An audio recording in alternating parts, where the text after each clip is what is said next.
અને 220 કરોડ ડોઝ ભારતના સૌ નાગરિકોને વેક્સિન આપવામાં આવી। એટલું જ નહીં, કોરોનાના સમયે ખૂબ વિકટ પરિસ્થિતિ હતી, રોજગારી બંધ હતી અને એવા સમયે 80 કરોડ કરતા પણ વધારે લોકોને અનાજ આપવાનું કામ કર્યું છે।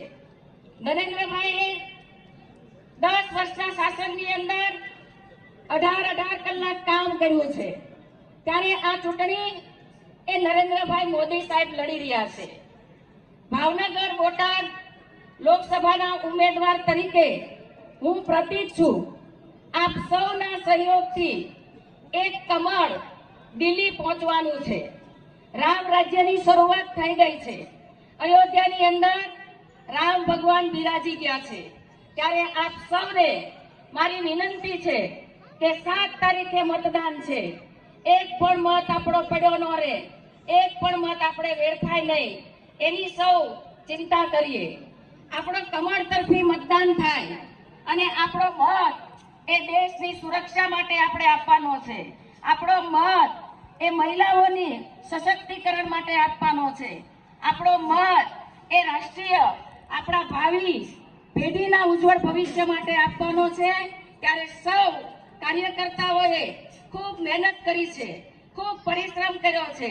ત્યારે આપણે ત્રીજી વખત નરેન્દ્રભાઈને વડાપ્રધાન બનાવીએ, ભવ્ય અને દિવ્ય વિજય સાથે 400 કે પાર આજે નરેન્દ્રભાઈને આપણે સૌ વડાપ્રધાન બનાવીએ। એટલું જ અસ્તુ। ભારત माता की जय। और अच्छे भारतीय जनता पार्टी के वरिष्ठ नेता श्रीमान भूपेंद्र सिंह जी चुड़ासमा और हमारे भारतीय जनता पार्टी के पूर्व प्रदेश अध्यक्ष, जिनका भाषण अभी भी आप लोग सुन रहे थे, ऐसे श्रीमान जीतू भाई, और गुजरात भारतीय जनता पार्टी के उपाध्यक्ष श्री महेंद्र सिंह जी, प्रदेश मंत्री श्री रघु भाई हुवल, जिलाध्यक्ष श्री आरसी मकवाना, श्री अभय चौहान, श्री चंद्रशेखर भाई दवे, श्री भरत भाई, निवर्तमान सांसद क्योंकि भारतीय वेनेशिया श्रीमती नीमूवेन ममनिया, आपकी प्रत्याशी श्री हरन सिंह भी सार्वजनिक सभा को संबोधित करने के लिए नहीं आया। पहली बार आया हूं। आप लोगों ने स्वागत किया है, अभिनंदन किया है, और आप जानते हैं भारत की परंपरा है और शिष्टाचार का तकाजा भी है। स्वागत अभिनंदन कभी एक तरफा नहीं होना चाहिए। ये बोले मैं भी अपनी तरफ से आप सभी बहनों भाइयों का हार्दिक अभिनंदन करता हूं, आप सभी का मैं स्वागत करता हूं।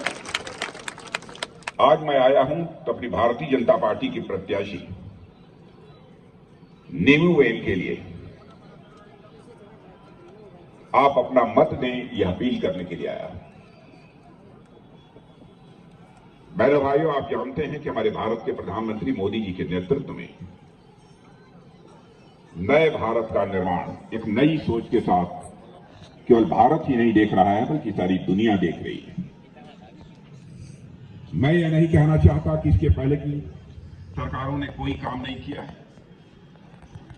पहले की सरकारों ने, हर सरकार ने कुछ न कुछ काम किया, लेकिन विकास की तीव्रता जो मोदी जी के नेतृत्व में इस भारत में देखने को मिली है, मैं दावे के साथ कह सकता हूं, आजाद भारत में किसी के नेतृत्व में विकास की यह तीव्रता हमको देखने को नहीं मिली। आज सारे विश्व के राष्ट्राध्यक्ष डंके की चोट पर यह कहते हैं, इंटरनेशनल फोरम, अंतर्राष्ट्रीय मंचों पर कहते हैं है कि भारत बोल क्या रहा है। यह सारी दुनिया में भारत की हैसियत बनी। यही हमारा भारत जो 2014 में अर्थव्यवस्था के आकार के मामले में, इकोनॉमी की साइज के मामले में दुनिया के देशों में 11वें स्थान पर खड़ा था, और इस भारत ने 8 वर्षों के अंदर ही जंप लेकर अर्थव्यवस्था के आकार के मामले में, यानी इकोनॉमी की साइज के मामले में दुनिया की टॉप 3 कंट्रीज में आकर खड़ा हो गया। और बहनों भाइयों, सारे विश्व के अर्थशास्त्री डंके की चोट पर कहते हैं सर्वाधिक तेजी से आगे बढ़ने वाली अर्थव्यवस्था किसी देश की है तो अब भारत की है।